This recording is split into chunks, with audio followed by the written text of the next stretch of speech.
take a quick break from the series of painting videos and answer a question that I've been getting a lot lately, and that is how to take care of air bubbles and seams in your concrete statuary. Now, this is something I talked about a long time ago, but I'm still getting so many questions about it, so I thought it was time to update with a new fresh video and show you just how simple it is to take care of that. Now, it doesn't matter how well you make your statuary, you are going to have to deal with the occasional air bubble, blemish, and of course a seam. A seam is in a mold such as this one where the rubber part of the mold actually has to open up and separate, and it will leave a line. Sometimes the lines are fairly small like this, sometimes they're pretty wide, and chunks of the gravel and aggregate are trying to come out. I'm going to show you a simple way to make those virtually invisible, and it makes a huge difference in your statuary. You might have gone to a patio store, home store where they sell some concrete statuary, and you'll see a lot of times people that make it don't even bother to fix the seams. They'll leave the air bubbles in, they'll just paint over it, and it really cheapens the look of the statuary. My family had a business for decades, and we were known for having statuary that was a notch above most of our competitors, and it's really because we took just an extra simple little step to fix up these blemishes, and I'm going to show you how to do it right now. So down here I have some Portland cement.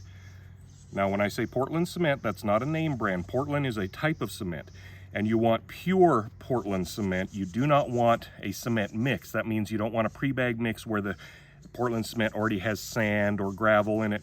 You want pure Portland cement so that it's just a fine powder. This is a little chunky because it's been exposed to air out in my shop, but it blends down. But you just want the Portland with no aggregate sand of any type in it. And depending how much you're going to do, you know, for this demonstration, I'm just putting a little bit on this board here, but you can get a bowl and put it in, because what we're going to do is just add a little bit of water, just a little at a time, and we're just going to make a paste here in the middle. That's all you need to do. It doesn't have to be mixed real well, and you get kind of a paste. And so for a seam, what you would do then, and it's real simple, where the seam is, just take this paste and rub it in. And I do recommend wearing gloves for this, because this will dry out and give you sore fingertips. So put some gloves on, but just smooth it in. Now you see there's an air bubble there. So we're going to take this same stuff, just put it in the air bubble. I'm not worried about the excess right now. I want to get most of the excess off, but if there's a little coming off to the sides, and that doesn't matter right now. I'll explain why shortly, but let's just, any area where the seam seems like it might be a little more visible, up here in the head, see it's a little wider. We're going to get a bit more, and we're going to fill that in. Again, very quick, very simple. If it goes in grooves of detail that you don't want to be in there, you can, you know, just kind of scrape it out. Sometimes I have little metal pick tools that I'll use to scrape out. And by the way, for the seam, sometimes you'll have a bit of excess concrete that comes out of a seam. You can just use a simple file. I even use like an old screwdriver and just scrape it off. It's very simple. Just wait till the concrete piece is cured a little bit dry, so you don't risk breaking the actual statue. But at this point, at least for the seam, that's good. Now, what I do at this point is I let it sit for 30, 60 minutes or so on a nice dry day like this. This cement is going to dry down into a fine powder, and it's going to be hardened a bit in the groove of the seam, but over here where it's a little bit on the outside of the seam, all I'm going to do once it dries into a powder form is just take a brush like this, and I'm just going to brush it down. See, it's even doing it a little bit right now, to where you just get rid of that excess stuff and it stays within the seam. And then at that point, all you really have to do is just let it sit and dry. Now, if you have an area with a really thick seam to where you have to use a lot of the cement paste, I do recommend keeping this lightly moistened for a day or two. And the way to do that is just get like a towel or, you know, an old sheet or something, and keep it moist, not dripping wet. You don't want to keep this so wet that it ends up turning back into a liquid and falling out, but you just want to keep it moist so that it slows down the curing process. Because if you have a lot of just pure cement and it cures too fast, it will shrink, crack, and crumble out.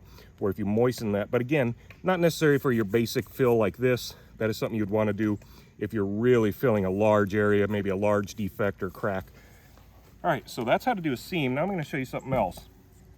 This little guy, whenever I cast a bunch of my molds, I always have a couple extra molds to the side so that if I have extra or stuff that I dig out from other molds, so instead of wasting that cement mixture, I can pour a couple new things. Now this guy, I had forgotten to rinse the mold out after I put the mold release in it. So you can see how where the mold release was, it kind of discolored him here. And it made it a bit gritty. He's got a couple air bubbles because the mix at that point was really thick. So what I'm gonna do there for the air bubbles, same thing. We're just gonna rub that thicker putty into there and fill those. One more right over here. All right, so now where he's a little bit gritty and sandy compared to the rest. Now, honestly, this guy, if he were to be painted with the base coat that I've taught and things of that nature, it's not really gonna show, but I am, sometimes they're a lot grittier than this one. So I'm gonna show you what I do. I actually will get an old brush and I will add a little bit more water to this, make it one step beyond a paste.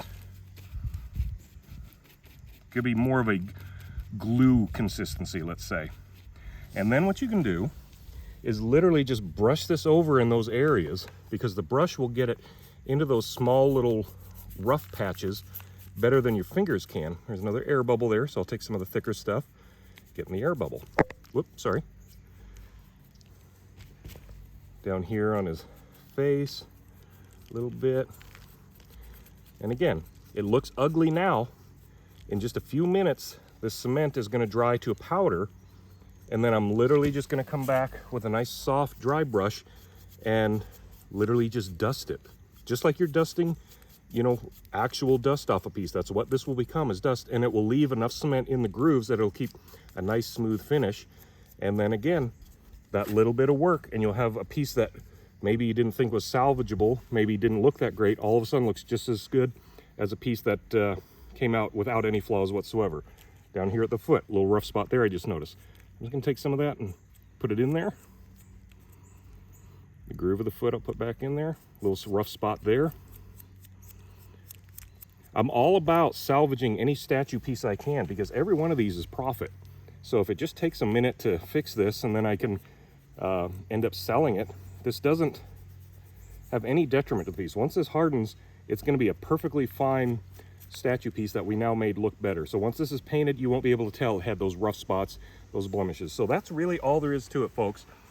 Just some Portland cement. Again, no sand or gravel in it, just pure Portland cement, a little bit of water, and just a couple minutes of your time, and you'll get statues that go from meh to extraordinary. So I hope this helped. We'll be back soon with another video. Until then, see you later.